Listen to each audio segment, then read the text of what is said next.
ஓம் சாந்தி. 29/5/2024 காலை முரளி. ஓம் சாந்தி. பாப்தாதா மதுபன். பிரம்மாவோட சிவபாபா அவதரிச்சு நமக்காக ஆசிரியராகி பாடம் எடுக்க வந்திருக்கிறாரு. நம்ம எல்லாம் இறை மாணவர்கள். இன்னைக்கு சிவ பகவானே நமக்கு என்ன பாடம் சொல்லி தராருன்னு பார்க்கலாம். பாபா சொல்றாங்க, இனிமையான குழந்தைகளே, நினைவினால் நினைவு கிடைக்கின்றது சொல்லி பாபா சொல்றாரு. பாபா நினைச்சாதான் அவரும் நம்மளை நினைக்கிறாராம். நினைவினாலதான் நமக்கு நினைவு கிடைக்கிறது சொல்லி சொல்றாரு. நம்ம நினைச்சா அவர் நம்மளை நினைக்கிறாராம். பாருங்க, அவரே நம்மளை நினைக்கிறதுனா எவ்வளவு பெரிய பாக்கியம். அப்ப நினைவுனால உங்களுக்கு நினைவே கிடைக்கிறது சொல்லி சொல்றாரு. எந்த குழந்தைகள் அன்போடு பாபாவை நினைவு செய்கிறார்களோ அவர்களிடம் பாபாவுக்கும் கவர்ச்சி ஏற்படுகின்றது சொல்லி பாபா சொல்றாரு. யார் அன்பா பாபாவை நினைக்கிறாங்களோ அவங்களிடம் தான் பாபாவுக்கு கவர்ச்சி ஏற்படுதுன்னு சொல்லி சொல்றாரு. கேள்வி: உங்களுடைய பரிபக்குவ முதிர்ந்த நிலையின் அடையாளம் என்ன? உங்களுடைய பரிபக்குவ நிலையினுடைய அடையாளம் என்ன? அந்த நிலையை அடைவதற்கான முயற்சி என்ன சொல்லி பாபா கேட்குறாங்க. இந்த அல்வாலாம் திரண்டு வந்துருச்சுன்னா வானலை விட்டு அப்படியே ஒட்டாம வரும். பரிபக்குவ நிலைக்கு வந்துருச்சுன்ற மாதிரி சொல்லுவாங்க. அந்த மாதிரி நம்மளுடைய முதிர்ந்த நிலையின் அடையாளம் என்ன, அதை அடையறதுக்கான முயற்சி என்னன்னு சொல்லி கேட்கிறாரு. பதில் எப்போது குழந்தைகளாகிய உங்களுக்கு முதிர்ந்த நிலை ஏற்படுகின்றதோ அப்போது அனைத்து கர்மேந்திரங்களுமே குளிர்ச்சி அடைந்து விடும் சொல்லி பாபா சொல்றாரு. பாருங்க, எப்ப நீங்க பரிபக்குவ அவஸ்தா வந்துட்டீங்களோ, முதிர்ந்த நிலை வந்துட்டீங்களோ, அப்ப உங்களுடைய கர்மேந்திரியங்கள், அந்த கண், காது, மூக்கு, வாய், உடம்பு, அதுக்கப்புறம் கை, காலு, மனசு, புத்தி எல்லாமே என்ன ஆயிடும்? ஞானேந்திரியங்கள் அதுவுமே குளிர்ச்சி அடைந்துடும் சொல்லி சொல்றாரு. குளிர்ச்சியா சீத்தளமா ஆயிடும் சொல்லி சொல்றாரு. அதன் மூலமா எந்த விகர்மங்களும் நடக்காது. கர்மேந்திரியங்கள் மூலம் எந்த ஒரு தலைகீழான கர்மமும் நடைபெறாது சொல்லி பாபா சொல்றாங்க. மனநிலையும் கூட எப்படி ஆயிடும்னா ஆடாத அசையாததாக ஆகிடும் சொல்லி சொல்றாரு. நமக்கு தான் பாபா அவ்வளோ ஞானம் சொல்லிட்டார் இல்லையா? அதனால மனநிலை கூட ஆடாம அசையாம ஆயிடும் சொல்லி சொல்றாரு. இச்சமயத்தின் அசையாத மனநிலை மூலம் தான் 21 பிறவிகளுக்கு கர்மேந்திரியங்கள் வசமாகி விடும் சொல்லி பாபா சொல்றாரு. இப்போ உங்களுடைய மனசு எப்படி இருக்குதோ, மனசு புத்தி ஆடாம அசையாம இருக்கிறதுடைய நிலையினாலதான் வர காலத்துல 21 பிறவிக்கு உங்க கர்மேந்திரங்கள்லாம் உங்க வசம் இருக்கும் சொல்லி சொல்றாரு. இந்த நிலையை அடைவதற்காக தன்னை சோதித்தறிந்து குறித்து கொள்வதன் மூலம் எச்சரிக்கையாக இருப்பீர்கள் சொல்லி பாபா சொல்றாரு.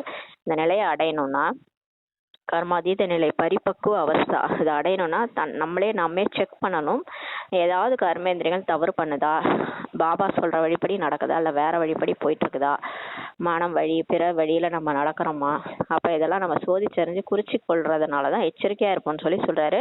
யோக பலத்தின் மூலம் கர்மேந்திரங்களை வசப்படுத்த வேண்டும் சொல்லி சொல்றாரு. ஆனா கர்மேந்திரங்கள் தானா வசமாயிக்காது, அது இஷ்டத்துக்கு தான் அது இருக்கும். நம்ம தான் அதை யோகா பலம் மூலம் நம்ம வசப்படுத்தணும். பாபா நினைச்சு பாபா நினைவிலே தான் கர்மேந்திரங்களை வசப்படுத்தணும்னு சொல்றாரு. யோகம் தான் உங்களது மனநிலை முதிர்ச்சி அடைந்ததாக ஏற்படுத்தும் சொல்லி சொல்றாரு. ஆனா இதெல்லாம் அடையணும்னா நீங்க முழுமையான யோகம் தபஸ்யா செய்யணும்.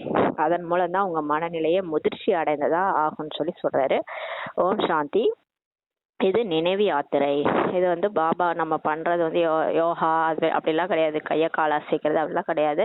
இது அன்பா பாபாவை நினைக்கிறது நினைவு யாத்திரைன்னு சொல்லி சொல்றாரு. அந்த ஆன்மீக யாத்திரை.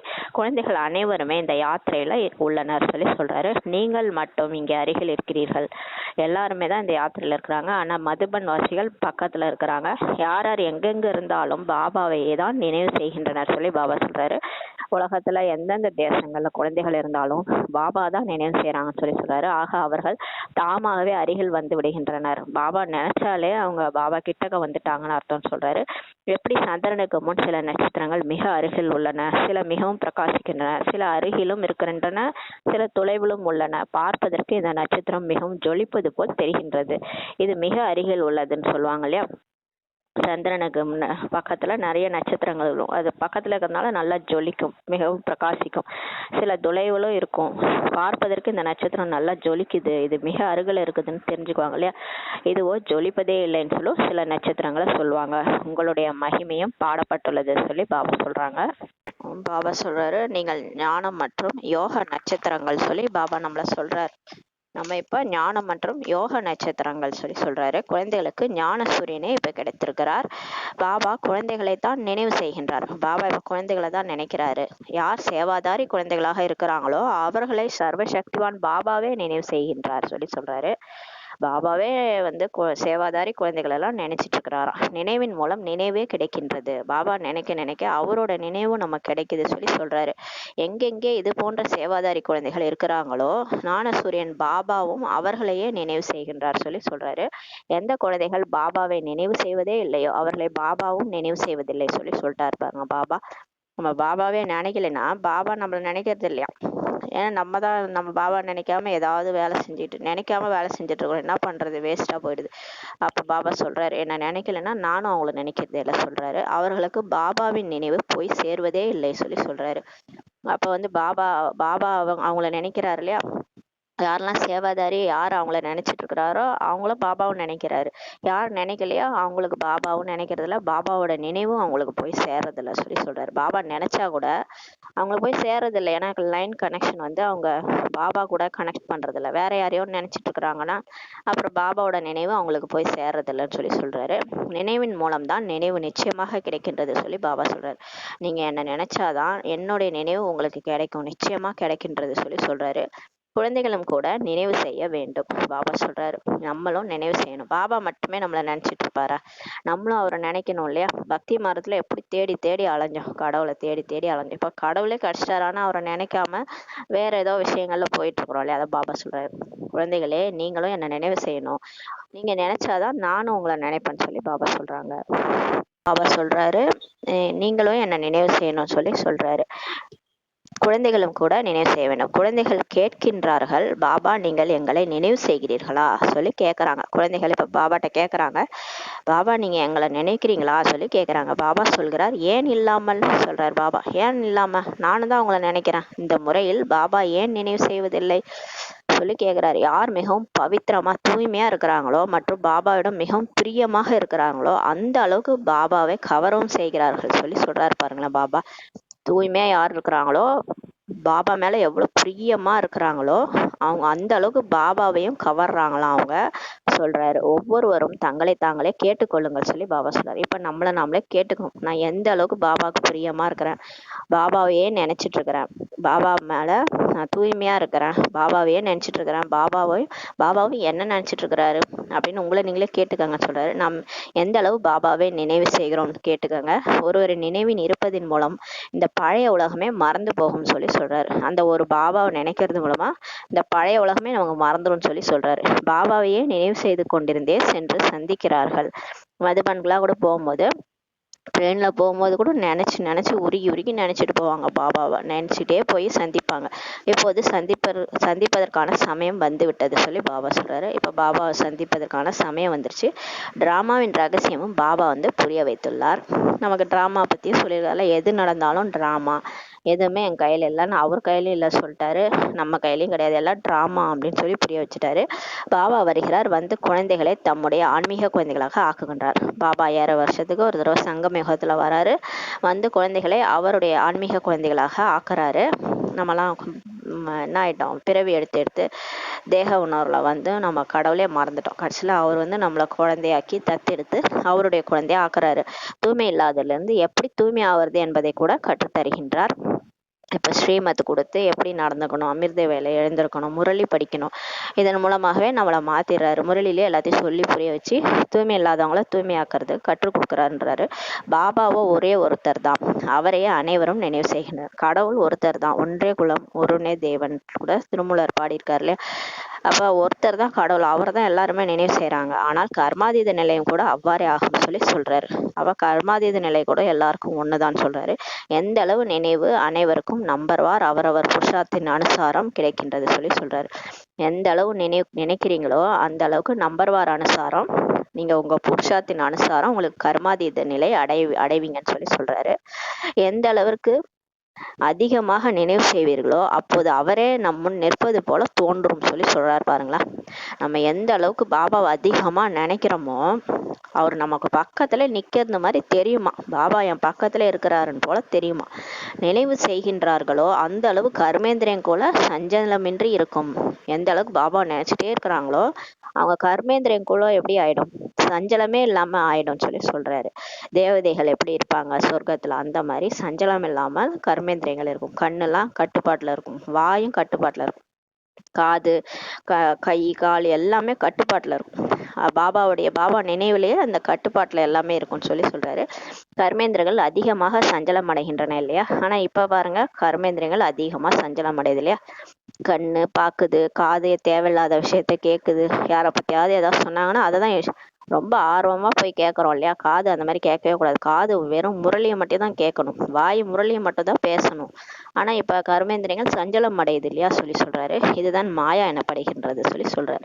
நம்ம எதுக்காவது வசமாயிருக்கிறோம், இந்த உலகியல் விஷயங்களுக்கு எதுக்காக வசமாயிருக்கிறோம்னா அதுதான் மாயான்னு பாபா சொல்றாரு. கர்மேந்திரியங்களால் எந்த ஒரு தீய கர்மமே நடைபெறக்கூடாது சொல்றாரு பாபா. பாருங்க, அந்த கர்மாதீத நிலை அடையும் போது இந்த கர்மேந்திரியங்கள் மூலமா எந்த ஒரு தீய கர்மம் விகர்மம் எதுவுமே நடைபெறக்கூடாது சொல்றாரு. இங்க யோகா பலத்தினால நீங்க கர்மேந்திரங்களை வசப்படுத்தணும்னு பாபா சொல்றாரு. இங்க பாபா நினைச்சு இந்த கண், காது, மூக்கு, வாய் இதெல்லாம் கை கால்லாம் இஷ்டத்துக்கு ஆடிட்டு இருந்துச்சுல, இப்ப அதை வசப்படுத்துங்க. ஆத்மா சுயராஜ்ய அதிகாரியா உட்காந்து வசப்படுத்துங்கன்னு சொல்றாரு. அவர்களோ மருந்துகளால வசப்படுத்துகின்றனர். பாருங்க, அவங்க சன்னியாசிகள்லாம் ஏதாவது சாப்பிட்டு சில மருந்துகள்லாம் சாப்பிட்டு வசப்படுத்துறாங்க. குழந்தைகள் கேட்கிறார்கள், பாபா இவை ஏன் வசமாவதில்லை? இப்போ குழந்தைகள் கேட்கறாங்க, ஏன் பாபா நான் நல்லதா யோகா பண்றேன், இந்த வாய் சும்மாவே இருக்க மாட்டேது, காது சும்மாவே இருக்க மாட்டேது, இந்த கர்மேந்திரியங்கள் தான் பாபா வசமே ஆக மாட்டேது, ஏன் பாபான்னு கேட்குறாங்க.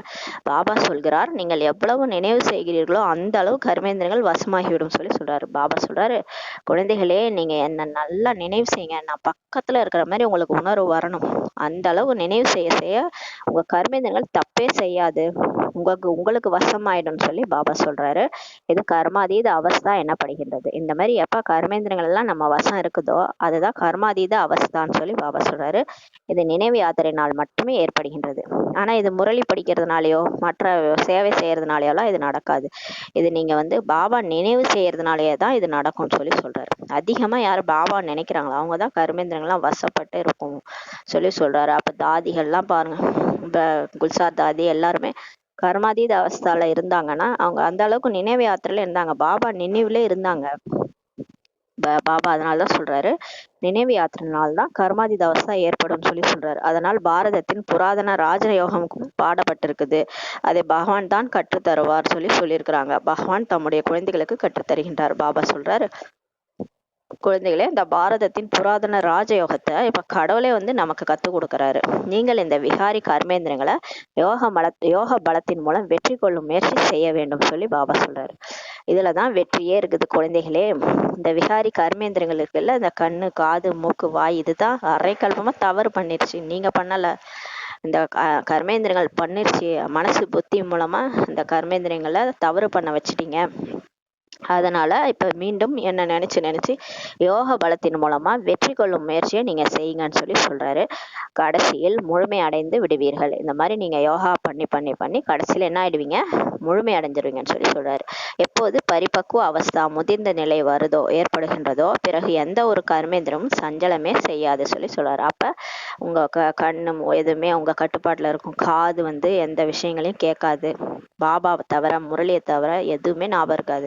வாய் கூட பாபா முரளியை பாபா மட்டும் தான் சொல்லும். வாய் வேற எந்த விஷயத்தையும் பேசாது. எல்லாமே தன்னுடைய கட்டுப்பாட்டுல வந்துரும், பரிபக்குவ அவஸ்தா வந்துரும் சொல்றாரு. அப்ப கர்மேந்திரம் சஞ்சலமே செய்யாது சொல்றாரு. இப்போது சஞ்சலம் முடிவுக்கு வருவதன் மூலம் 21 பிறவிக்கு எந்த ஒரு கர்மேந்திரமும் நமக்கு ஏமாற்றமே தராதுன்னு சொல்றாரு. இப்ப நீங்க அந்த கட்டுப்பாட்டுக்குள்ள இந்த பிறவில கொண்டு வர்றதுனால 21 பிறவிக்கு உங்களுக்கு கர்மேந்திரியங்கள் ஏமாற்றமே தராதுன்னு சொல்றாரு. அப்ப எல்லாமே சூப்பரான உடல் கிடைக்கும், நமக்கு தங்க உடல் கிடைக்கும். அந்த கர்மேந்திரியம் நம்ம கட்டுப்பாட்டுல, ஆத்மாவுடைய கட்டுப்பாட்டுல தான் இருக்கும். பாபா சொல்றாரு, 21 பிறவிகளுக்கு கர்மேந்திரியங்களே வசமாகி விடும் சொல்றாரு. அனைத்திலும் முக்கியமானதே காம விகாரம். நினைவு செய்யவே செய்வதன் மூலமே கர்மேந்திரங்கள் வசமாகி கொண்டே செல்லும் சொல்றாரு. முக்கியமானது காம விகாரம் தான். நீங்க பாபா நினைக்க தான் இந்த கர்மேந்திரங்கள் வசமாகிட்டே போகும் சொல்றாரு. இப்போது கர்மேந்திரங்களை வசப்படுத்துவதன் மூலம் அரை கல்பத்திற்கு வெகுமதி உங்களுக்கு கிடைக்கின்றது பாபா சொல்றாரு. இப்போ நீங்க கர்மேந்திரங்களை வசப்படுத்துறதுனால, இந்த ஒரு பிறவில நீங்க வசப்படுத்துறதுனால, குளிர்ச்சி ஆக்குறதுனால 2500 வருஷம் உங்களுக்கு கிஃப்ட் கொடுக்குறாரு பாபா. 21 பிறவிக்கு ஆசி கிடைக்குது. பாபா சொல்றாரு, வசப்படுத்த இயலவில்லை என்றால் பிறகு பாவங்கள் இருந்து விடும் சொல்றாரு. நம்ம கடைசி வரைக்கும் உடலை விடுற நேரம் வரைக்கும் நம்ம வாய்க்கு வாய்க்கு அடிமையா இருக்கிறோம், கண்ணுக்கு அடிமையா இருக்கிறோம், ஏதோ ஒரு கர்மேந்திரங்களுக்கு அடிமையா இருக்கிறோம், அவள் வசப்படுத்தவே நம்மளால முடியலன்னா என்ன ஆயிடும், நம்ம பாவம் அப்படியே தங்கிரும்னு சொல்றாரு. அப்புறம் தர்மராஜபுரியில போயிட்டு தண்டனை அனுபவிச்சு பதவி குறைஞ்சிரும்னு சொல்றாரு. உங்கள் பாவங்கள் யோக பலத்தினால் நீங்கி கொண்டே செல்லும். இப்ப நம்ம பாவங்கள் பாபா நினைக்கிறதுனாலதான் நீங்கிக்கிட்டே போகும்னு சொல்றாரு. நீங்கள் தூய்மை அடைந்து கொண்டே செல்வீர்கள். இப்ப நம்ம பாபா நினைக்க நினைக்க ஆத்மா பாவம்லாம் அழிஞ்சு தூய்மையாயிட்டே போகும். அப்புறம் நமக்கு ரொம்ப மாயா வராது, கஷ்டங்கள் அதிகம் வராது. பாபா நினைவிலே இந்த சரீரம் விட்டு போயிடுவோம். இது முதல் நம்பர் பாடம் பாபா சொல்றாரு. இதுதான் முதல் நம்பர் பாடமே.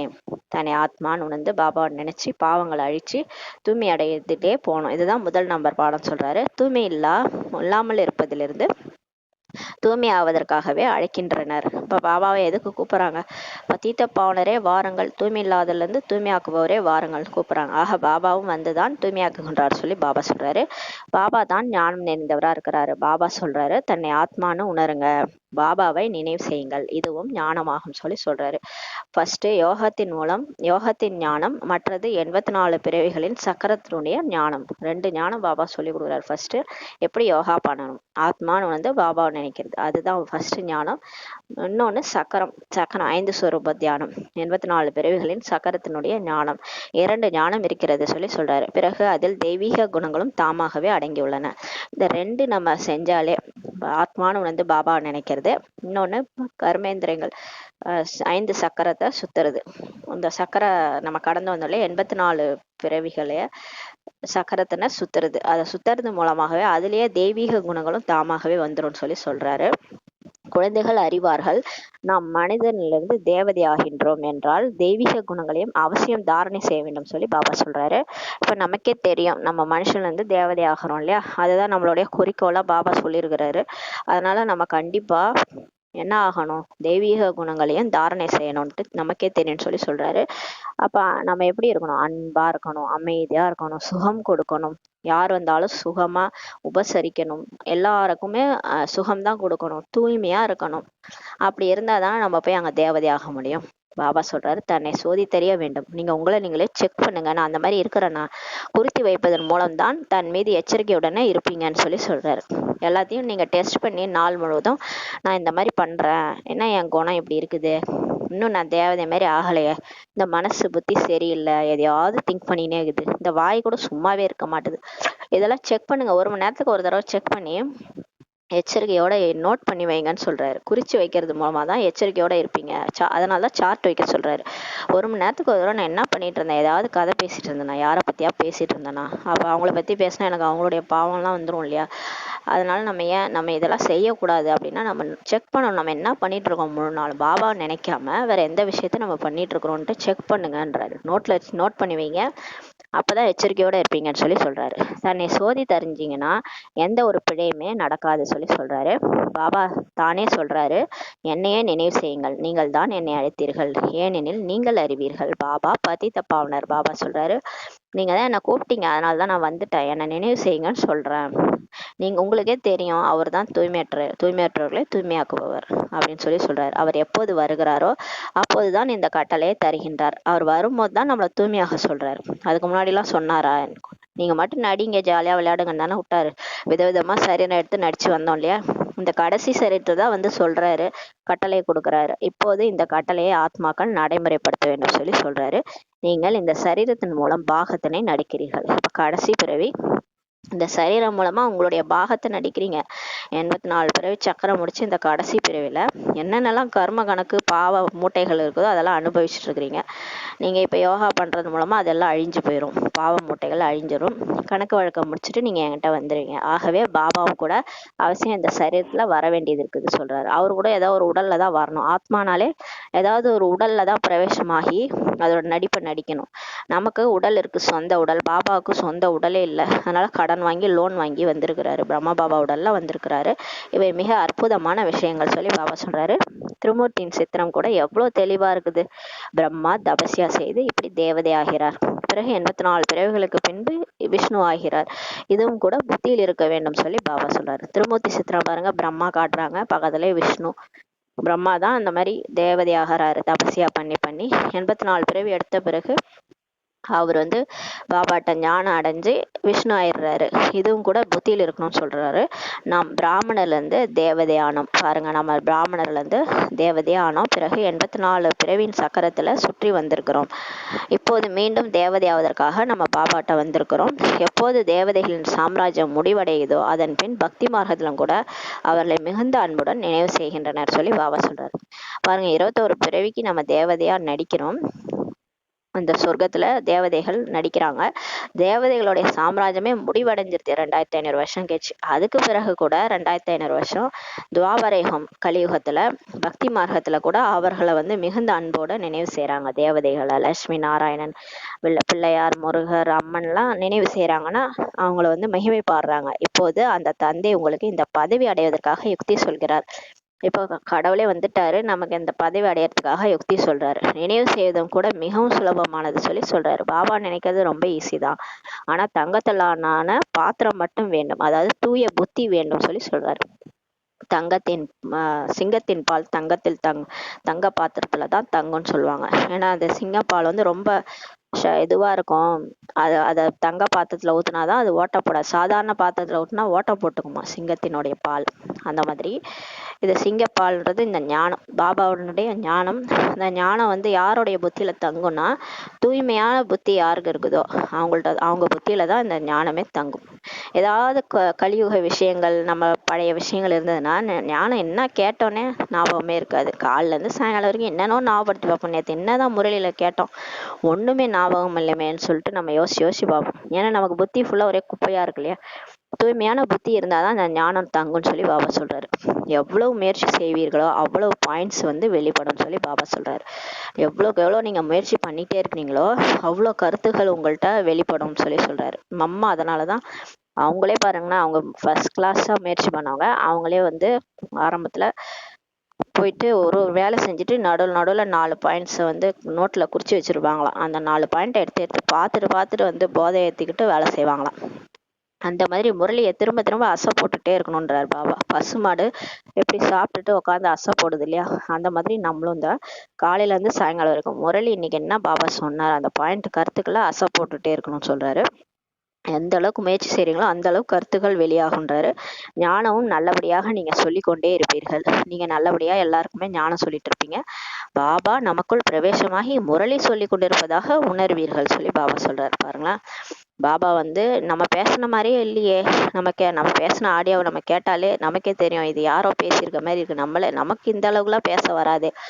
அப்ப இது யாரோ பேசியிருக்க, பாபாவே நமக்குள்ள இறங்கி பேசியிருக்கிறாரோ அப்படின்னு கூட உங்களுக்கு தோணும்னு சொல்லி சொல்றாரு. அந்த மாதிரி முரளி சொல்லி கொண்டிருப்பதாகவே நீங்க உணர்வீங்க. ஏன்னா அந்த அளவுக்கு பாயிண்ட்ஸ் எல்லாம் வெளியே வரும்னு சொல்லி சொல்றாரு. பாபாவும் மிகவும் உதவி செய்கிறார். ஏன்னா பாபாவே இறங்கிட்டாருல்ல, அவர் வந்து நமக்கு உதவி செய்யறாரு. மற்றவர்களுக்கும் நன்மை செய்ய வேண்டும். நம்ம மட்டும் மாறினா பத்தாது, எல்லாருக்குமே நன்மை செய்யணும் இல்லையா. அதனாலதான் பாபாவே இறங்கி நல்ல குழந்தைகளுக்குள்ள அவரே பிரவேசமாகி முரளி எடுத்துட்டு இருக்கிறாரு. உண்மை தானே, இது பாபாவோட முரளி தானே, நமக்கு என்ன தெரியும். இதை அப்படியே படிக்கிறோம், ஆனா பாபாவே கருத்துக்களை புரிய வைக்கிறாரு. மற்றவர்களுக்கு நன்மை செய்யணும்னு சொல்லி பாபா சொல்றாரு. அதுவும் டிராமாவில் விதிக்கப்பட்டுள்ளது. ஒரு வினாடி போல அடுத்த வினாடியே இருக்காது சொல்லி சொல்றாரு. ஒரு செகண்ட் மாதிரி அடுத்த செகண்ட் இருக்காது. நேற்று ஒரு மாதிரி இருந்தது இல்லையா, இன்னைக்கு ஒரு மாதிரி இருக்கு. அந்த மாதிரி ஒரு செகண்டுமே ஒரு மாதிரி இருக்கும்னு சொல்லி சொல்றாரு. நேரம் கடந்து சென்று கொண்டே இருக்கின்றது. பாருங்க, டைம் போயிட்டே இருக்குது. இத்தனை வருடம் இத்தனை மாதம் எப்படி கடந்து செல்கின்றன கூட நமக்கு தெரியல. அப்படியே ஓடிக்கிட்டே இருக்கு. பாருங்களேன், ஆரம்பத்துல இருந்து நேரமானது கடந்து சென்று கொண்டே இருக்கின்றது சொல்லி சொல்லுவாங்க. அதனாலதான் சொல்லுவாங்க time is lost, everything is லாஸ்ட்ன்ட்டு. அப்ப நேரமானது போயிட்டே இருக்குது சொல்லி பாபா சொல்றாரு. இந்த வினாடி மீண்டும் 5000 ஆண்டுகளுக்கு பிறகுதான் வர சொல்றாரு. இப்ப நம்ம உட்காந்து முரளி கேட்டுட்டு இருக்கிறோம் இல்லையா, இந்த பாபாட்ட படிச்சுட்டு இருக்கிறோம். இந்த செகண்ட் அடுத்த 5000 வருஷத்துக்கு அப்புறம் தான் வரும்னு சொல்றாரு. இதையும் நல்லபடியாக புரிந்து கொள்ள வேண்டும் சொல்லி பாபா சொல்றாரு. மேலும் பாபாவை நினைவு செய்ய வேண்டும். இதெல்லாம் நல்லா புரிஞ்சுக்கிறது பத்தாதுன்ட்டு பாபாவை நினைக்கணும்னு சொல்லி சொல்றாரு. அதன் மூலம் தான் பாவ கர்மங்களே விநாசமாகும். நம்ம என்னதான் முரளி ஞானம் எல்லாம் புத்தியில ஸ்டோர் பண்ணிட்டாலும் நம்ம பாபாவை நினைக்கணும். பாபாவை நினைச்சாதான் நம்மளுடைய பாவங்கள் விநாசமாகும். வேற வழியே கிடையாது சொல்லி சொல்றாரு. இவ்வளவு காலமாக என்னென்ன செய்து வந்தீங்களோ அவை அனைத்துமே பக்தி ஆகும் சொல்லி சொல்றாரு. நம்ம இது வரைக்கும் பண்ணிட்டு வந்தோம் இல்லையா, நம்ம ஞானத்துக்கு வர்றதுக்கு முன்னாடி, பிகே ஆகிறதுக்கு முன்னாடி நம்ம என்னென்ன கோயிலுக்கெல்லாம் போனோம், நிறைய கோயிலுக்கு போனோம். அது எல்லாமே பக்தின்னு சொல்றாரு. பக்தியின் பலனை பகவானே தருவார் என்று சொல்லவும் செய்கிறார்கள். எதுக்கு பக்தி பண்றீங்கன்னு கேட்டா, பக்தி பண்ணாதான் பகவான் கிடைப்பாருன்னு சொல்றாங்க இல்லையா. பகவான் பலன் தருவார்னு சொல்றாங்களே, என்ன பலன் தருகிறாரு, எப்போது எப்படி கொடுப்பார் சொல்லி பாபா கேட்கிறாரு. இது பற்றி எதுவுமே அவங்களுக்கு தெரியாது. ஆனாலும் பக்தி பண்ணிக்கிட்டே இருக்கிறாங்க. ஏதோ பகவான் காட்சி கொடுப்பாரு, கடைசியா வந்து நம்மளை கூட்டு போவாருன்னு நினைக்கிறாங்க. ஆனா எப்படி வருவாரு, எப்படி பலனை கொடுப்பாருன்ட்டு அவங்களுக்கு தெரியாது. பாபா சொல்றாரு, பாபா எப்போது பலனை தருவதற்காக வருகிறாரோ அப்போது கொடுப்பவரும் பெற்றுக்கொள்பவரும் சேர்ந்தார் போல கூடியிருக்க வேண்டும் சொல்லி சொல்றாரு. பாருங்களேன், பாபா வந்து வராரு, பலனை தருவதுக்காக தான் வராரு, பக்தி பலன் தரத்துக்கு தான் வராரு. அப்ப அவரும் கொடுப்பவர் அவரு, பெற்றுக்கொள்பவரும் நம்ம பக்தி பண்ணவங்க, ரெண்டு பேரும் கூடி இருக்கணும். அப்பதான் வந்து அவர் பலன் கொடுப்பாருன்னு சொல்லி சொல்றாரு. அவர் எப்படி வந்திருக்காரு, ஏதா வந்திருக்காருன்னு தெரியாம நம்பாம நம்ம போயிட்டோம்னா பக்தியின் பலன் நமக்கு எப்படி கிடைக்கும்? அப்ப அவர் வரும்போது அவர் எப்படி கொடுக்குறாரோ அவரை புரிஞ்சுக்கிட்டு, அவர் எப்படி இருக்கிறாரு தெரிஞ்சுக்கிட்டு அவர்கிட்ட வாங்குறதுக்கு நம்ம ரெடியா இருக்கணும்னு சொல்லி சொல்றாரு. டிராமாவின் பாகம் முன்னே சென்று கொண்டே இருக்கிறது. பாபா சொல்றாரு பாருங்க, டைம் ஓடிக்கிட்டே இருக்குது, டிராமாவினுடைய பாட்டு போயிட்டே இருக்குது சொல்றாரு. முழு நாடகத்திலும் இது கடைசி ஜென்மம், நமக்கு கடைசி ஜென்மம். சில சரீரத்தை விட வேண்டியதாக இருக்கும். பாபா சொல்றாரு, சில பேர் இந்த நேரத்துல பிகே ஆனா கூட சரீரத்தை விட வேண்டியதா இருக்கும்னு சொல்லி சொல்றாரு. இன்னொரு பாகத்தை நடிப்பதற்காக பிறவி எடுக்க முடியும் சொல்லி சொல்றாரு. சிலர் வந்து இங்க பிகே ஆகி சின்ன பசங்களாம் கூட இருப்பாங்க, திடீர்னு பார்த்தா சரீரம் விட்டுருவாங்க. ஏன்னா அவங்களுக்கு அந்த நடிப்பு அவ்வளவுதான். அடுத்த பிறவி பாகம் எடுக்கிறதுக்காக அவங்க போகணும், எங்கேயாவது கணக்கு வழக்கு வச்சிருப்பாங்க, அதனால அவங்க பிறவி எடுக்கிறதுக்காக அந்த சரீரத்தை விடுறாங்கன்னு சொல்லி பாபா சொல்றாரு. ஏன்னா இன்னொரு பாகத்தை நடிப்பதற்காக பிறவி எடுக்கணும்னு சொல்லி சொல்றாரு. யாருக்காவது அதிகமாக கணக்கு வழக்கு இருக்கிறதுனா அதை தீர்த்து கொள்ள பிறவி எடுக்க முடியும்னு சொல்லி சொல்றாரு. அப்ப சரீரம் விடுறாங்கனாலே, அந்த உடலை விட்டு போறாங்கன்னா அவங்களுக்கு வேற ஏதோ கணக்கு வழக்கு இருக்குது, அதனாலதான் போறாங்கன்னு சொல்லி சொல்றாரு பாபா. அதனால அவங்க பிறவி எடுக்க முடியும்னு சொல்லி சொல்றாரு. இது ஆரம்ப காலத்துல பாபா சொல்லியிருக்கிறாரு. யாருக்காவது அதிகமாக பாவங்கள் இருந்தால் அடிக்கடி ஒரு ஜென்மம் எடுத்து பிறகு இரண்டாவது மூன்றாவது என்று எடுத்துக்கொண்டும் விட்டு கொண்டும் இருப்பார்கள் சொல்லி சொல்றாரு. பாருங்க, யார் தலையிலயாவது அதிகமான பாவம் மூட்டை இருந்தா அவங்க திருந்தவே இல்லைன்னா என்ன பண்றது? அவங்க பாபாவை நினைச்சு அழிச்சிருந்தா இந்த ஜென்மத்திலே அழிச்சிடலாம், இல்லைன்னா அவங்களால அழிக்க முடியலன்னா அடிக்கடி ஜென்மம் எடுத்துட்டே இருப்பாங்க, இரண்டாவது ஜென்மம் மூன்றாவது ஜென்மம்ட்டு சரீரம் விட்டுக்கிட்டே இருப்பாங்கன்னு சொல்லி சொல்றாரு. கர்ப்பத்தில் போய் துக்கம் அனுபவத்தாயிற்று என்றால் பிறகு அடுத்த பிறவி எடுத்துடுகிறார்கள். அவ்வளோ பாவம் மூட்டை இருந்தா கர்ப்பத்துல போயிட்டு பிரவேசமாயி அந்த துக்கத்தை அனுபவிப்பாங்க. அம்மா கர்ப்பத்துல வயிற்றுக்குள்ளார ஒரே இருட்டா இருக்கும், அதுல அந்த ஆத்மா வந்து அனுபவிக்குது, துக்கத்தெல்லாம் அனுபவிக்குது. ஐயோ நான் செய்ய மாட்டேன்ட்டு கடவுள்கிட்ட மன்றாடும், காட்சி காட்சியா கிடைக்கும். அப்ப துக்கம் ஃபுல்லா அனுபவிச்சுட்டு பாவத்தை கொஞ்சம் அனுபவிச்சுட்டு அடுத்த பிறவி எடுக்கிறாங்கன்னு சொல்லி சொல்றாரு. காசி கல்வெட்டுல கூட இதே நிலைமை தான் ஏற்படுது சொல்லி சொல்றாரு. காசி கல்வெட்டுல போய் தன் உயிரை மாய்ச்சிக்கிறாங்க இல்லையா, பாவங்கள் தலை மீது நிறையவே உள்ளன சொல்லி பாபா சொல்றாரு. ஆனா யோக பலமும் இல்லை. பாருங்க, நம்ம தலை மேல அவ்வளவு பாவ சுமை இருக்குது, பாபாவை நினைச்சாதானே பாவம் அழியும். ஆனா உங்கள்ட்ட யோக பலமே இல்லை சொல்லி சொல்றாரு. ஏன்னா மாயாவசமாகி நாள் முழுவதும் பாபா நினைக்காம வேற எதேதோ பண்ணிட்டு இருக்கணும். பாபா என்ன சொல்றாரு, பாபா நினைச்சு காரியங்கள் செய்யுங்கன்னு சொல்றாரு. கை வேலை செய்யட்டும், புத்தி பாபா நினைச்சாதான் உங்க பாவ சுமை இறங்கும், இல்லைன்னா பாவம் அப்படியே இருந்துரும்னு சொல்லி சொல்றாரு. காசி கல்வெட்டுல பலியாவது என்றால் தன் சரீரத்தை பலியிட்டு கொள்வது சொல்லி பாபா சொல்றாரு. காசி கல்வெட்டுல போயிட்டு தற்கொலை பண்ணி, அது தற்கொலைக்கு சம்பந்தம், அது தன்னுடைய சரீரத்தை தானே அழிச்சுக்கிறது, அதுதான் காசி கல்வெட்டுல போய் பலியாகிறதுன்னு சொல்லி சொல்றாரு. தற்கொலை செய்து கொள்கிறோம் என்பது ஆத்மாவுக்கு புரிந்துக்கிறது சொல்லி சொல்றாரு. ஆத்மா தன்னுடைய உடலை தானே கொலை பண்ணிக்குது, அதுதான் தற்கொலை. அப்ப ஆத்மாவுக்கும் தெரியுது நம்ம தற்கொலை பண்ணிக்கிறோம் சொல்லி பாபா சொல்றாரு. சொல்லவும் செய்கிறார்கள், பாபா நீங்கள் வருவீர்கள்னா உங்கள் மீது பலியாகும் என்று. பக்தி மரத்துல சொல்றோம் இல்லையா, பாபா நீங்க இப்ப வந்துட்டீங்கன்னா உங்க கூட வந்துடும், இங்க இருக்கிறவங்க எல்லாம் விட்டுட்டு உங்கள்கிட்ட ஓடியாந்துருவோம்னு சொல்லி சொல்லுவோம் இல்லையா பக்தியில, அதை பாபா சொல்றாரு. மற்றபடி பக்தி மார்க்கத்தில் பலியிடுகின்றார்கள். சொல்றது ஒண்ணு செய்யறது ஒண்ணு. என்ன பண்ணிடுறாங்க, அந்த மாதிரி எல்லாம் சொல்றாங்க. ஆனா பக்தி மார்க்கத்துல என்ன பண்றாங்க, ஆட்டை கொண்டு போய் பலியிடுறாங்க. நாங்க உங்கள்ட்ட பலியாகும்ட்டு சொல்லிட்டு பக்தி மார்க்கத்துல ஆட்டை போய் பலியிடுறாங்க. அது மேன்னுது, நான் அது ஹிந்தியில மேனா நான். அப்ப நான் சொல்லுதுன்ட்டு அதை பிடிச்சி பலிட்டுறாங்கன்னு சொல்லி சொல்றாரு. அதே மாதிரி காசி கல்வெட்டுல போயிட்டு தன்னையே அந்த பலி கொடுத்துக்கிறாங்க. பாபா சொல்றது, உடல் மனம் பொருள் எல்லாத்தையும் பலி கொடுத்துட்டு மர்ஜிவா எடுங்க, என்னுடையவரா ஆகி என் சேவையை பண்ணுங்க, அதுதான் பாபா சொல்றாரு. இவங்க தவறா புரிஞ்சுக்கிட்டு தற்கொலை பண்ணிக்கிறது, ஆட்டை பலி கொடுக்கறது, இதெல்லாம் பக்தி மார்க்கத்துல செய்யறாங்கன்னு சொல்லி சொல்றாரு. அது பக்தியாகி விடுகின்றது சொல்லி பாபா சொல்றாரு.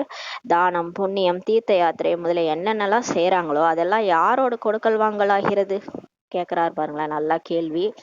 தானம் செய்கிறீங்க, புண்ணியம் செய்கிறீங்க, தீர்த்த யாத்திரைக்கெல்லாம் எங்கெங்கேயோ போறீங்க, இதெல்லாம் என்னென்னமோ செய்கிறீங்க இல்லையா, எதுக்காக செய்கிறீங்கன்னு சொல்லி கேட்குறாரு. யாரோட கொடுக்கல் வாங்கல் செய்கிறீங்க? தானம் செய்கிறீங்களா, யாருக்கு கொடுக்குறீங்க? புண்ணியம் செய்கிறீங்களா, யாருக்கு கொடுக்கல் செய்கிறீங்க, வாங்கல் செய்கிறீங்க? பாபா கேட்குறாரு, பாவாத்மாக்களோட தான் செய்கிறீங்க. நீங்கள் யாருக்கு போய் தானம் செய்கிறீங்க? ரோட்டில் இருக்கிற பிச்சைக்காரங்க, அவங்களே பாவாத்மாக்கள். போன பிறவியில் ஏதோ தவறு செஞ்சுட்டு தான் அந்த மாதிரி பிறந்திருக்கிறாங்க. அவங்களுக்கு போய் நீங்கள் தானம் கொடுக்குறீங்க, காசு பணம்லாம் கொடுக்குறீங்க. அவன் என்ன பண்ணுவான்? அந்த காசை எடுத்துகிட்டு போயிட்டு அவங்க என்ன பண்ணுவாங்க, அந்த பிச்சைக்காரர்கள் ஒருவேளை அந்த லிக்விட் ட்ரிங்க்ஸுக்கு அடிக்ட் ஆகியிருந்தாங்கன்னா அதை போய் வாங்கி குடிப்பாங்க, சாராயம் வாங்கி குடிப்பாங்க. அப்போ என்ன ஆகும், அவங்க அந்த சாராயத்தை குடிச்சிட்டு தவறு செய்வாங்க. அவங்க செய்கிற தவறுக்கு நீங்கள் உடன் போகிறீங்க இல்லையா, நீங்கள் பண்ண தானம் என்னவாயிடுச்சு பாருங்க, பாவமாக ஆகிப்போச்சு இல்லையா. அந்த பாவாத்மாக்களுக்கு நம்ம தானம் செய்கிற மாதிரி ஆயிடுது இல்லையா. அதாவது பாபா சொல்ல, இப்படியே தான் நீங்கள் உங்கள் செல்வங்களை இழந்தீங்க. நான் கொடுத்த செல்வங்கள் எல்லாத்தையும் இப்படி தான் இழந்தீங்க. பக்தி மார்க்கத்தில் தானம் புண்ணியம் செஞ்சே நீங்கள் இழந்துட்டீங்க. ஆனால் உங்களுக்கு தெரியாது, பாவம் இந்த மாதிரிலாம் நம்ம பண்ணுறதுனால இப்படியெல்லாம் ஆகும், நம்மளுடைய ஆத்மாவுக்கே பாவம் சேர்ந்துருன்றது உங்களுக்கு தெரியாமல் பண்ணிட்டீங்கன்னு சொல்லி சொல்கிறார். அப்போ நம்ம இது வரைக்குமா பக்தி மார்க்கத்தில் கொடுக்கல் வாங்கல் பண்ணியிருக்கிறோன்னா, நல்லவங்களுக்கு கொடுத்துருந்தா பரவாயில்ல, அந்த காசு எடுத்துகிட்டு போய் நல்லது செஞ்சாங்க, நல்லா சாப்பாடு வாங்கி சாப்பிட்டாங்கன்னா கூட பரவாயில்ல. மற்றபடி தவறு செஞ்சுருந்தாங்கன்னா அந்த தவறு நம்ம மேலே நம்ம தலைமையிலேயே அந்த பாவகர்மமும் வந்துடுதுன்னு சொல்லி சொல்கிறாரு. ராவண ராஜ்யம் இல்லையா, ஏன்னா அவங்க தவறு தான் செய்கிறாங்க, ஏன்னா இது ராவண ராஜ்யம் இல்லையா சொல்லி பாபா சொல்கிறாரு. பாபா சொல்கிறார், எச்சரிக்கையோடு கொடுக்கல் வாங்கல் செய்ய வேண்டும். அப்போ பாபா இப்போ சொல்கிறாரு, நமக்கு இந்த முறையில் சொல்லிட்டாருன்னா நம்ம இதுக்கப்புறம் எச்சரிக்கையாக இருக்கணும். கொடுக்கல் வாங்கல் பாவாத்மாக்களோடு வச்சுக்காதீங்க. நீங்கள் உங்கள் கூட இருக்கிறவங்களே பாவாத்மாக்களாக இருக்கிறாங்க, அவங்க நிறைய தவறுகள் செய்கிறாங்கன்னா அவங்களோட கொடுக்கல் வாங்கல் வச்சுக்காதீங்கன்னு சொல்லி சொல்கிறாரு. எப்போதாவது ஏதாவது கெட்ட காரியம் செய்து விட்டால் பாவ சுமை தலை மீது ஏறிவிடும் சொல்லி சொல்கிறாரு. எப்போதாவது நீங்கள் ஏதாவது கெட்ட காரியம் பண்ணிட்டீங்கன்னா பாவம் தலை மீது ஏறிடும், அதனால் கவனமாக செய்யுங்கன்னு சொல்லி சொல்கிறாரு. தானம் புண்ணியம் கூட எச்சரிக்கையுடன் செய்ய வேண்டியுள்ளது சொல்லி பாபா சொல்றாரு. நம்ம தானம் செய்யறோம், புண்ணியம் செய்யறோம்னா நம்ம செய்யறோம், பரவாயில்ல அவங்களுக்கு ஹெல்ப் பண்ணிட்டோம் அப்படின்னு நம்ம மனசு சந்தோஷப்படுது. ஆனாலும் அதை கூட எச்சரிக்கையோட செய்யுங்கன்னு சொல்லி பாபா சொல்றாரு.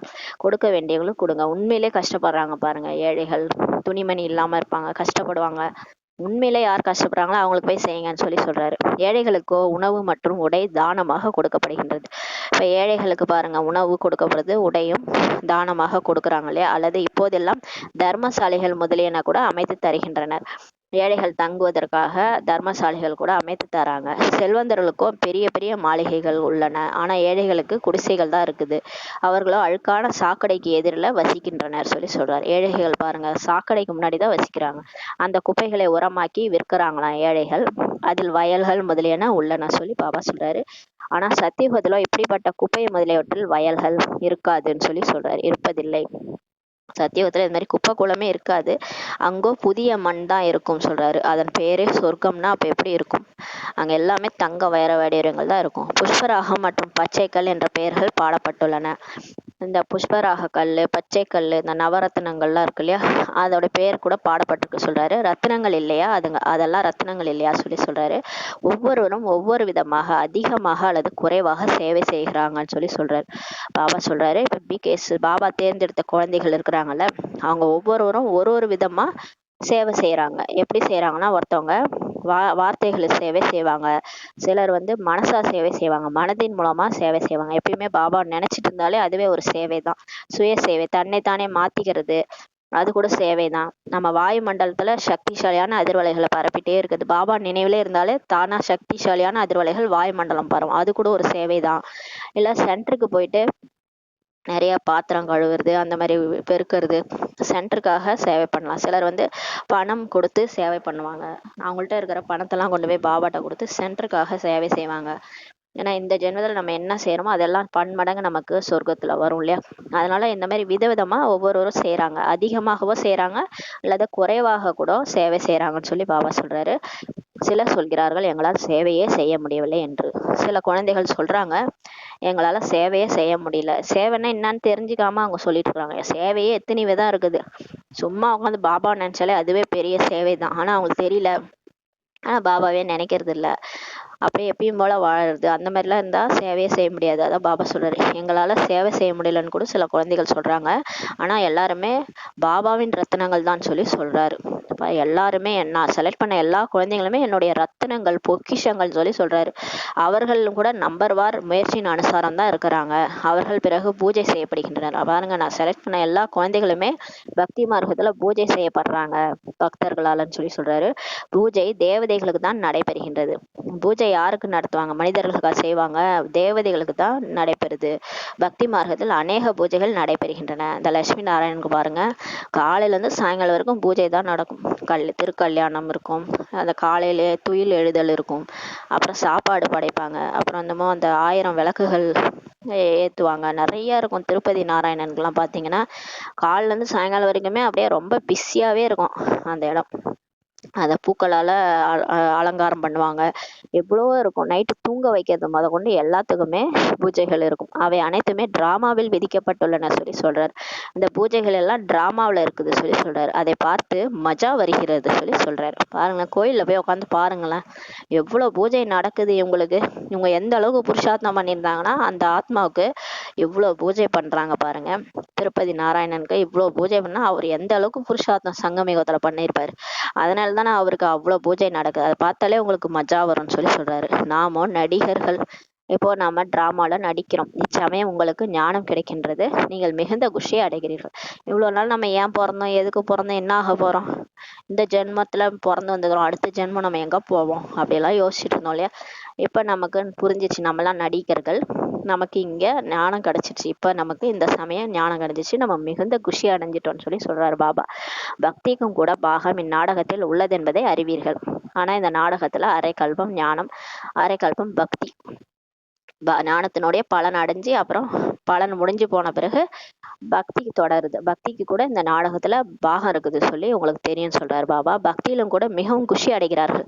பாருங்க, பக்தி கூட ஒரே குஷியா இருக்கும். ஏதாவது கோயிலுக்கு போனா அவ்வளவு குஷியா இருக்கும்.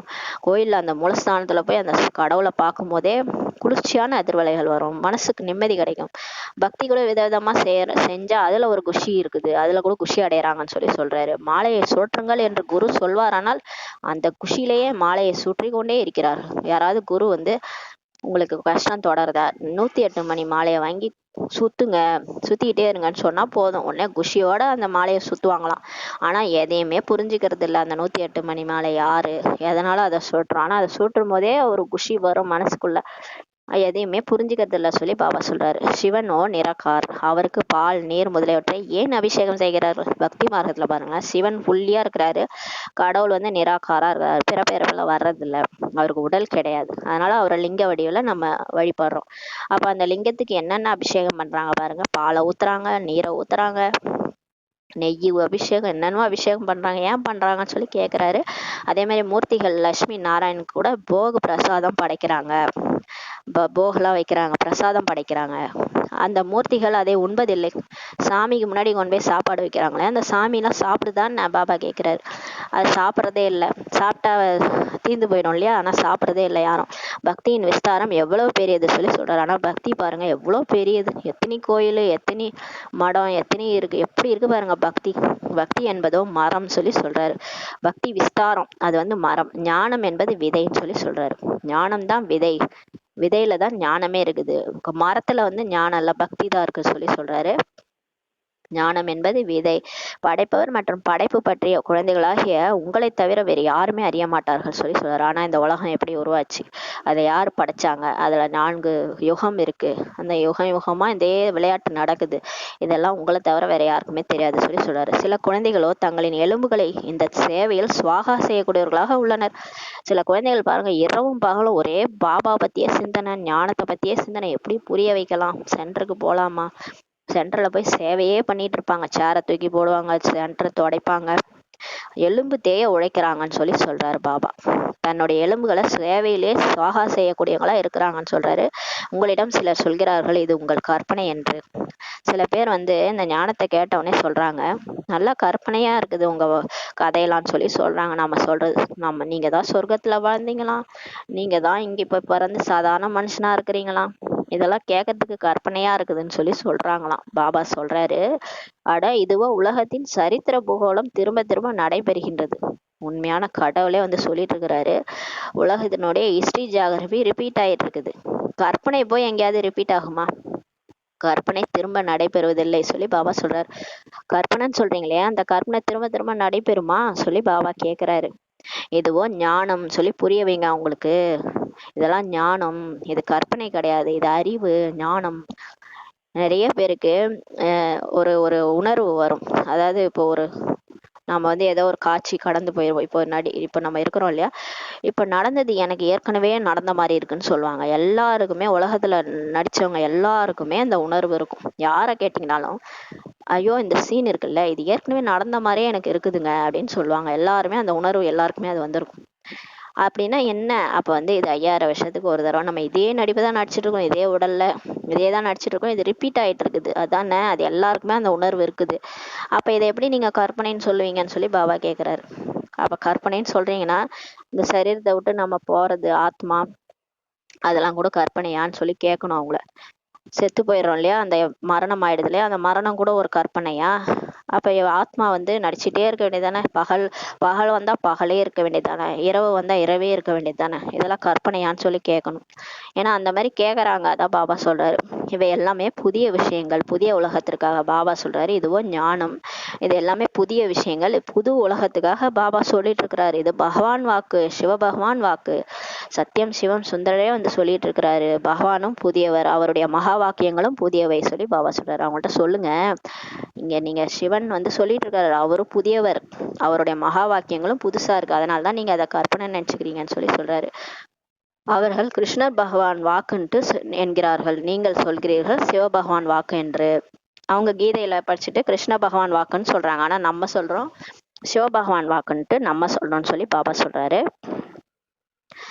ஒவ்வொருவருக்கும் அவரவர் விஷயங்கள் ஒன்று மற்றதை போல இருக்காது, இது படிப்புன்னு சொல்லி சொல்றாரு. ஒவ்வொருவரும் அவங்கவுங்களுக்கு தெரிஞ்சதை சொல்றாங்க, ஒன்று போல இருக்காது சொல்றாரு. இது படிப்பு, பாடசாலையில படிக்கின்றீர்கள், கற்பனையின் விஷயம் எதுவுமே கிடையாது சொல்லி பாபா சொல்றாரு. பாபா சொல்றாரு, இது படிப்பு, இது ஒரு ஸ்கூலு, இங்க வந்து ஆசிரியரா இறைவனே படிப்பிச்சுட்டு இருக்கிறாரு, இங்க கற்பனை எதுவுமே கிடையாது, இது எல்லாமே ஞானம், அறிவு, உண்மையான விஷயங்கள் சொல்லி பாபா சொல்றாரு. பாபா ஞான கடல், ஞானம் நிறைந்தவர். ரிஷி முனியும் கூட நாங்கள் படைப்பவர் மற்றும் படைப்பு பற்றி அறிந்திருக்கவே இல்லைன்ட்டு சொல்றாங்கன்னு சொல்லி சொல்றாரு. பாபா தான் ஞான கடல், அவர் தான் ஞானம் நிறைந்தவர். ரிஷி முனிகள் கூட எங்களுக்கு எதுவுமே நேத்தின்னு சொல்லிட்டாங்க, தெரியாது, படைப்பவரும் தெரியாது, படைப்பு பற்றி தெரியாதுன்னு சொல்லிட்டாங்க. ஒரு நிமிஷம், ரிஷி முனியும் கூட எதுவுமே எங்களுக்கு தெரியாதுன்னு சொல்லிட்டாங்கன்னு சொல்றாரு. ஆதி சனாதன தேவதைகளுக்கே தெரியாது என்னும் போது அவர்களுக்கு இந்த ஞானம் எங்கிருந்து கிடைக்கும் சொல்லி பாபா சொல்றாரு. இந்த ஆதி சனாதன தேவதைகள் இருக்காங்க இல்லையா, அவங்களுக்கே இந்த ஞானம் பற்றி தெரியாதுன்னும் போது வழி வழியா வந்த, அப்ப 5000 வருஷத்துக்கு முன்னாடி சொர்க்கத்துல இருந்து வந்தவங்களுக்கே இந்த ஞானம்லாம் தெரியாதுன்னும் போது மற்றவங்களுக்கு எப்படி இந்த ஞானம் கிடைக்கும்னு சொல்லி பாபா சொல்றாரு. அதனாலதான் கற்பனையா இருக்குதுன்னு சொல்றாங்க இல்லையா, அதான் சொல்றாரு பாபா. யார் அறிந்தார்களோ அவர்கள் பதவி பெற்றார்கள் சொல்லி பாபா சொல்றாரு. இந்த ஞானத்தெல்லாம் யார் புரிஞ்சுக்கிட்டாங்களோ அவங்கதான் பதவி அடையறாங்க. பிறகு எப்போது சங்கமேகம் வருகின்றதோ அப்போது பாபா வந்து புரிய வைப்பார் சொல்லி பாபா சொல்றாரு. பாபா சொல்றாங்க, சங்கமேகம் திரும்ப எப்ப வருதோ அப்ப வந்து பாபா வந்து எல்லாத்தையும் புரிய வைப்பேன்னு சொல்லி சொல்றாரு. புதியதாக வந்திருப்பவர்கள் இவ்விஷயங்களில் குழப்பம் அடைகின்றனர். இப்ப புதுசா வந்து கேக்குறாங்க இல்லையா, முரளி கேக்குறாங்களா, அவங்க வந்து இந்த புது விஷயங்கள்லாம் கேட்டு குழப்பம் அடைகிறாங்கன்னு சொல்லி பாபா சொல்றாங்க. கொஞ்சம் பேரான நீங்கள் தான் சத்தியம், மற்றவர்கள்லாம் பொய் சொல்பவர்கள்னு சொல்லி சொல்றாங்களாம். அவங்க வந்து புரிஞ்சுக்கிட்டு சொல்றாங்க, நீங்க கொஞ்சம் பேர் தான் இருக்கிறீங்க, இருந்தாலும் நீங்க சொல்றதுதான் சத்தியம், உலகத்துல மத்தவங்க எல்லாம் பொய் சொல்றாங்கன்னு சொல்லி பாபா சொல்றாரு. நீங்கள் புரிய வைக்கிறீர்கள். கீதை வந்து தாயும் தந்தையமாக இருப்பது, அதை குறையுள்ளதாக ஆக்கி விட்டிருக்கிறார்கள். அப்புறம் நம்ம புரிய வைக்கிறோம், கீதை தான் உலகத்துக்கே தாய் தந்தையா இருக்குது, கீதை தான் தாய், எல்லா சாஸ்திரங்களுக்கும் தாய் கீதை தான். ஆனா அதை குறையுள்ளதா ஆக்கிட்டாங்க. அதை சிவபகவான் வாக்குன்றத கிருஷ்ண பகவான் வாக்குன்னு எழுதிட்டு தேகதாரியோட பேரை போட்டதுனால அதுல குறையுள்ளதா ஆக்கிட்டாங்கன்னு சொல்லி சொல்றாரு. மற்ற அனைவருமே படைப்புகள். பாருங்க, மற்றவங்க எல்லாருமே அந்த மற்ற கீதையை தவிர மற்ற எல்லா சாஸ்திரங்கள், குரான், பைபிள் எல்லாமே படைப்புகள் சொல்லி சொல்றாரு. அவர்களிடமிருந்து ஆஸ்தியே கிடைக்காது, நீங்க அதெல்லாம் படிக்கிறதுனால எந்த ஆஸ்தியுமே கிடைக்காது. வேத சாஸ்திரங்கள் 4 வேதங்கள்லாம் இருக்குல்ல, வேத சாஸ்திரங்கள் படைப்பவர் மற்றும் படைப்பு பற்றிய ஞானமே அதுல கிடையாதுன்னு சொல்லி சொல்றாரு, இருக்க முடியாதுன்னு சொல்லி சொல்றாரு. முதல்ல சொல்லுங்க, வேதங்களால எந்த தர்மம் ஸ்தாபனையும் ஆயிற்று?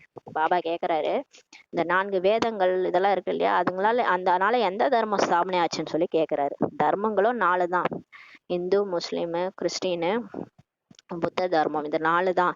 ஒவ்வொரு தர்மத்திற்குமே தர்ம சாஸ்திரம் ஒன்றுதான் இருக்குது சொல்லி சொல்றாரு. இப்போ ஒரு ஹிந்துக்கு கீதை இருக்குது, அதுக்கப்புறம் முஸ்லீமுக்கு குரான் இருக்குது, கிறிஸ்துவர்களுக்கு பைபிள் இருக்குது, புத்தர்களுக்கு அவங்க அந்த தர்மத்தினுடைய சாஸ்திரம் இருக்குது. அவங்கவுங்களுக்கு ஒரு ஒரு சாஸ்திரம் இருக்குது. ஆனா பாபா பிராமண குலத்தை ஸ்தாபனை செய்கிறார். இப்ப பாபா வந்து நம்ம பிராமண குலத்தை ஸ்தாபனை செய்கிறாரு. பிராமணர்கள் தான் பிறகு போயிட்டு சூரியவம்சி சந்திரவம்சி குலத்துல தம்முடைய பதவியை அடைகிறாங்க. பாபா வந்து உங்களுக்கு முன்னிலையில் சொல்லி இப்ப புரிய வைக்கிறாரு. இந்த ரதத்தின் மூலம் தான் நமக்கு சொல்லி புரிய வைக்கிறாரு. ஏன்னா தவறு நடந்து போச்சு, உலகமே எதையோ சத்தியம் நம்பிட்டு இருக்கிறாங்க. அப்ப கடவுள் வந்து உண்மையை சொல்லணும்ல, அதனால நமக்கு முன்னிலையில பிரம்மா உடல்ல வந்து அவதரிச்சு சொல்றாரு. இந்த பிரம்மா பாபா தான் நந்தி, நந்தி உடல்ல தான் சிவனே வந்து சொல்றாரு, உண்மையை சொல்றாரு. ரதமும் நிச்சயமாக வேண்டும் அல்லவா? நான் மேல இருந்தே அசரீரியாலாம் சொல்ல முடியாது. அசரீரியா குரல் கேட்டுச்சு அதெல்லாம் கிடையாது. வாய் இருந்தாதான் சொல்ல முடியும். அதனால இந்த உடல்ல வந்து இந்த வாய் மூலமா உங்களுக்கு உண்மையை சொல்றேன்னு சொல்லி சொல்றாரு. அப்ப கண்டிப்பா ரதம் வேணும் இல்லையா? ஆத்மாவும் நிராகாராக உள்ளது, ஆத்மாவும் புள்ளியா இருக்குது, பாபாவும் புள்ளியா இருக்கிறாரு. அவர்களுக்கு சாக்கார சரீரம் கிடைக்கின்றது, ஆத்மாவுக்கு சாக்காரமா ஒரு சரீரம் கிடைக்குது. ஆத்மா என்ன பொருளாக இருக்கிறது அதையே அறியவில்லை எனும்போது பிறகு தந்தையை எப்படி அறிவார்கள்? நம்ம ஆத்மா இந்த உடல்ல நடிச்சிருக்கிறோம், அதையே தெரிஞ்சுக்காத போது அப்புறம் அப்பாவை எப்படி நினைப்பாங்கன்னு எப்படி தெரிஞ்சுக்குவாங்கன்னு சொல்லி பாபா சொல்றாரு. சரியானதை பாபா தான் சொல்கிறார். இப்ப சத்தியமான சிவன் வந்துதான் சத்தியமானதா சொல்லிட்டு இருக்கிறாரு. மற்ற எல்லாமே தவறானவை, அவற்றால் எந்த நன்மையும் இல்லை சொல்லி பாபா சொல்றாரு. நீங்க மற்றது எந்த சாஸ்திரம் புக்கு எதையாவது வாங்கி படிச்சாலும், வேதம் எல்லாத்தையும் நீங்க படிச்சாலும் அதனால எந்த நன்மையுமே இல்லை சொல்லி பாபா சொல்லிட்டாரு. யாருடைய மாலையை சுற்றுகின்றனர்? எதுவுமே தெரியாது. இந்த 108 மாலை சுத்துறாங்களே, அது யாருடைய மாலை? அது தந்தையினுடைய கழுத்து மாலை. யார் பாபாவை அப்படி உருகி உருகி நினைச்சாங்களோ அவங்களுக்கு மாலை உருவாகி இருக்குது, கழுத்து மணி மாலையா ஆகியிருக்கிறாங்க. அவங்களதான் நம்ம உருட்டுறோன்றது கூட தெரிஞ்சுக்கல சொல்லி சொல்றாரு. தந்தையே அறியாதிருக்கிறார்கள். இப்ப கடவுளே யாருன்னே புரிஞ்சுக்காம அவரும் அந்த கடவுள் நம்மளுடைய அப்பான்னு கூட தெரிஞ்சுக்காம இருக்கிறாங்கன்னு சொல்லி சொல்றாரு. பாபா தாமே வந்து நம்மளுடைய தமது அறிமுகத்தை கொடுக்கின்றார். பாபா அவரே வந்து அவருடைய அறிமுகத்தை கொடுக்கிறாரு. அதனால்தான் அவன் அருளாலே அவன் தாழ் வணங்கின்னு பாடியிருக்கிறாங்க. ஞானத்தின் மூலம்தான் சத்கதியே கிடைக்கின்றது சொல்லி சொல்றார். இந்த அறிவு மூலமா தான் நமக்கு ஜீவன் முக்தி கிடைக்குது. அரை கல்பம் ஞானம், அரை கல்பம் பக்தி சொல்லி பாபா சொல்றாரு. ராவண ராஜ்யத்துல இருந்து பக்தி தொடங்குது. பக்தியால ஏனியில இறங்கி இறங்கி தமோ பிரதானமாகி விட்டுள்ளனர் சொல்லி சொல்றாரு. பக்தியில என்ன கிடைச்சது? கோயில் கோயிலா போவோம், சுத்துவோம், திரும்ப வீட்டுக்கு வந்து காமம், கோபம், பற்று, ஆசை, அகங்காரம், எல்லாரையும் திமிரா பேசிக்கிட்டு இருப்போம், எல்லாரையும் அடிப்போம், உதைப்போம். என்ன பண்ணிட்டு இருந்தோம்? பக்தியால யாராவது திருந்தினாங்களா? அடித்தடி சண்டை தானே போயிட்டு இருக்குது. எல்லா தர்மத்திலயும் அதான் நடந்துட்டு இருக்குது இல்லையா? சொந்த அப்பாவே அடிச்சு கொண்டுறாங்க. அததான் தர்ம சாஸ்திரம்லாம் போதிக்குதா? பக்தி செஞ்சதுனால யாருமே திருந்தவே இல்லையே. அதுல இறங்கி பக்தினால ஏனில இறங்கி இறங்கி தமோ பிரதானமா தான் ஆயிட்டாங்கன்னு சொல்லி சொல்றாரு. இப்ப கடவுளே வந்து தான் எல்லாத்தையும் போதிச்சு நமக்கு நல்லது கெட்டது சொல்லி ஸ்ரீமத்துன்னு ஒண்ணு கொடுத்து நம்மளை திரும்ப மாத்திட்டு இருக்கிறாரு. தவறு செய்யக்கூடாது, அகிம்சைய பரமோ தர்மமா இப்ப உருவாக்கிட்டு இருக்கிறாரு பாபா. யாருடைய தொழில் பற்றியுமே அவர்களுக்கு தெரியாது சொல்லி பாபா சொல்றாரு. பக்தியில பிரம்மா என்ன பண்ணாரு, சங்கரர் என்ன செய்யறாரு, எதுக்கு லட்சுமி நாராயணன் கோயில்ல வச்சு இப்படி பூஜிக்கிறாங்க, எதை பத்தியும் தெரியாம புரிஞ்சுக்காம ஏதோ ஒரு புக்கை கொடுத்தா உட்காந்து படிச்சுட்டு இருப்பாங்க. சிவன் கோயில்ல வந்து அந்த புக்கை வச்சு படிச்சுட்டு இருக்கிறாங்க. ஆனா அதோட அர்த்தம் கூட தெரியாம படிச்சுட்டு இருப்பாங்க. பாபா சொல்றாரு அவங்களுக்கு எதுவுமே தெரியாது. பகவானுக்கு எவ்வளவு பூஜை செய்கின்றனர், ஆனால் எதுவுமே தெரியாது. கடவுளுக்கு லிங்கத்துக்கு எவ்வளவு பூஜை செய்யறாங்க. அந்த வில்வ இலைய தலைமேல வைக்கிறாங்க. ஏன் வைக்கிறாங்க? உடல் மனம் பொருள் மூணுத்தையும் சமர்ப்பணம் செய்யறேன். இந்த ஒரு பிறவில என்னோட உடல் மனசு பொருள், இந்த மனசுதான் பெரிய இலையா இருக்கும், மனசுல இருக்கிற குப்பையெல்லாம் உன்கிட்ட கொடுக்குறேன்ட்டு அப்படி சமர்ப்பணம் பண்றதுக்கு பேர் தான் வில்வ இலைய வைக்கிறது. அது கூட புரிஞ்சுக்கல. ஆக பாபா சொல்லி இப்ப புரிய வைக்கிறாரு. இவ்வளவு உயர்ந்த பதவி பெறுவதற்காக தன்னை ஆத்மான்னு உணர்ந்து பாபாவை நினைவு செய்யணும், இதில் தான் முயற்சி இருக்கிறது சொல்லி பாபா சொல்றாரு. யாருக்காவது மந்த புத்தி இருக்குமானால் அந்த புத்தினாலேயே கூட நினைவு செய்யலாம் சொல்லி சொல்றாரு பாருங்க பாபா. ஏதாவது மந்த புத்தி இருக்குது, அதனால என்ன பாபா நினைக்க முடியலன்னு சொல்ல கூட நீங்க தேவையில்ல, அந்த புத்தியை வச்சு கூட என்ன நினைக்கலாம்னு சொல்லி சொல்றாரு. ஆனால் ஒருவரையே நினைவு செய்ய வேண்டும், ஆனால் பல பேரை நினைக்க கூடாது, என் ஒருவனை மட்டுமே நினைவு செய்யணும் சொல்றாரு. பாடம் செய்கிறார்கள் பாபா, நீங்கள் வருவீர்களானால் உங்களிடம் மட்டுமே புத்தியோகத்தை இணைப்போம் என்று பாட்டு கூட பாடுறாங்க. நீங்க வந்துட்டீங்கன்னா உங்களை மட்டுமே நினைப்போன்ட்டு. இப்போதும் பாபாவோ வந்து விட்டார்.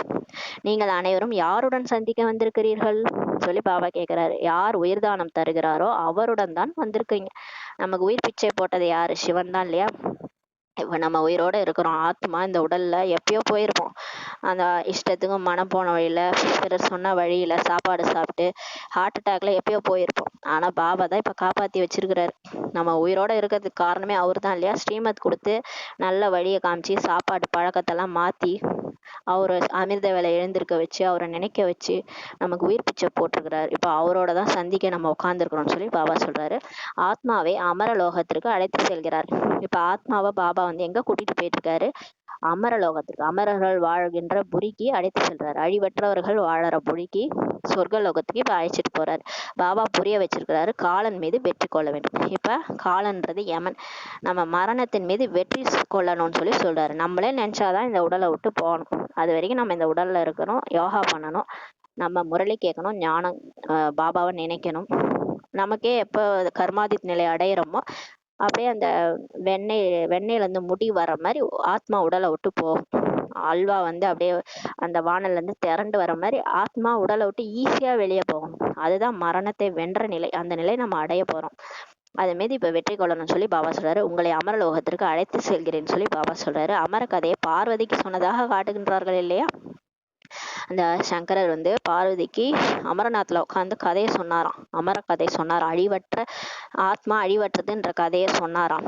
பாபா சொல்றாரு, இப்போதோ அமர்நாத்தோ ஒருவர் தான். பாருங்க, அமர்நாத் சிவன் ஒருத்தர் தான். இமயமலையில உட்காந்து தான் கதை சொல்வாரா? இமயமலையில உட்காந்து சொல்றதுக்கு பார்வதி அங்க மட்டும் தான் இருக்கிறாங்களா என்ன?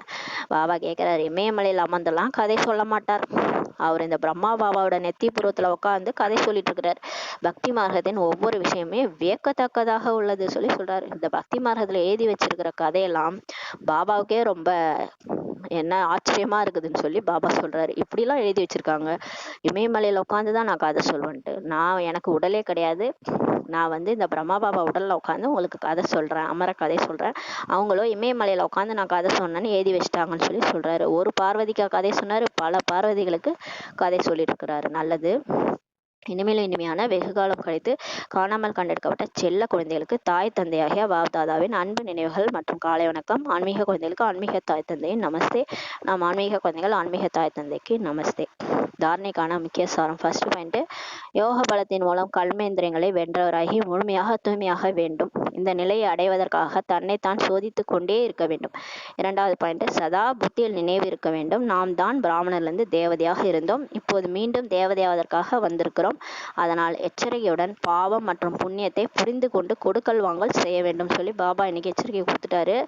இந்த முரளிலிருந்து சொல்றாருன்னா நம்ம நன்மைக்கு தான் பாபா சொல்றாரு. நம்ம வந்து இந்த காசு பணம்லாம் கொடுக்கறது ரொம்ப ஜாக்கிரதையா கொடுக்கணும்.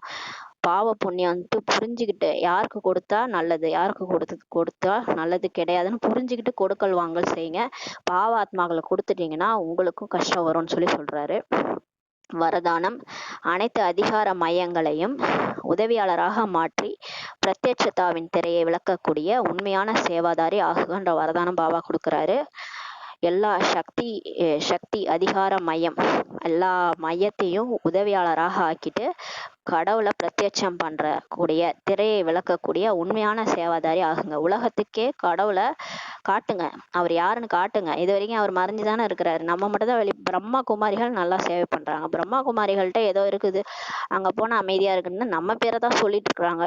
எங்கேயாவது கடவுளே வந்து இவங்க மூலமா செஞ்சுட்டு இருக்கிறாரு, அந்த கடவுள் தான் இந்த இயக்கத்தை இயக்கிட்டு இருக்கிறாருன்னு அந்த பேரே வெளிவரல.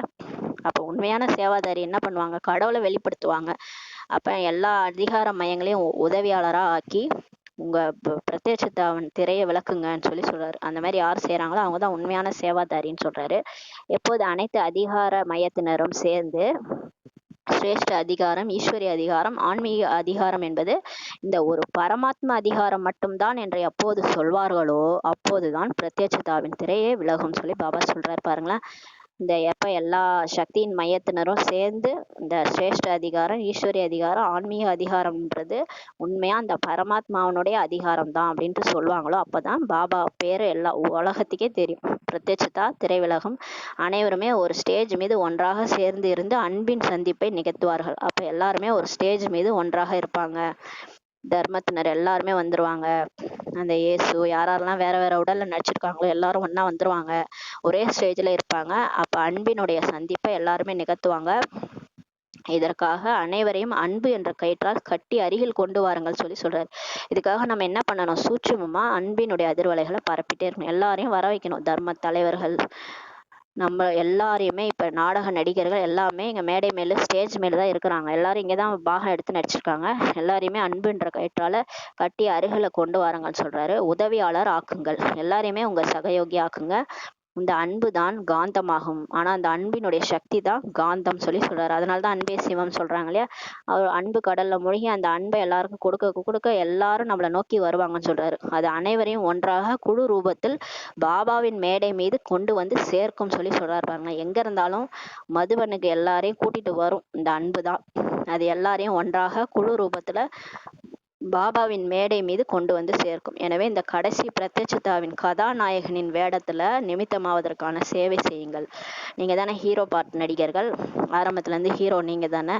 இந்த கடைசி பிரத்யட்சதாவின் அந்த ஹீரோ ரோல நிமித்தமாவதற்காக சேவை செய்யுங்கள். கருவியா இருந்தா அந்த சேவை செய்யுங்க.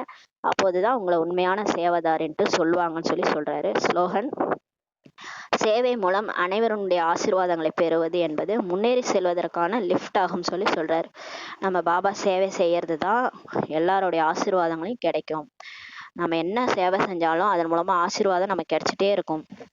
நம்ம மனசா சேவை பண்ணாலும் சரி, சென்டர்ல போய் சேவை பண்ணாலும் சரி, வார்த்தைகள் மூலமா சேவை பண்ணாலும் சரி, இல்ல நம்ம வீட்லயே உட்காந்து பாபாவை நினைச்சு நம்மள நாமே மாத்திக்கிட்டாலும் சரி, நம்ம வீட்டுல இருக்கிறவங்க எல்லாரையும் அன்பா பாத்துக்கிட்டா கூட சரி. ஏன்னா பந்தனத்துல இருக்கிற மாத்தாசனால சேவை கூட செய்ய முடியலன்னு பாபா ஒரு முறையில சொன்னாரு.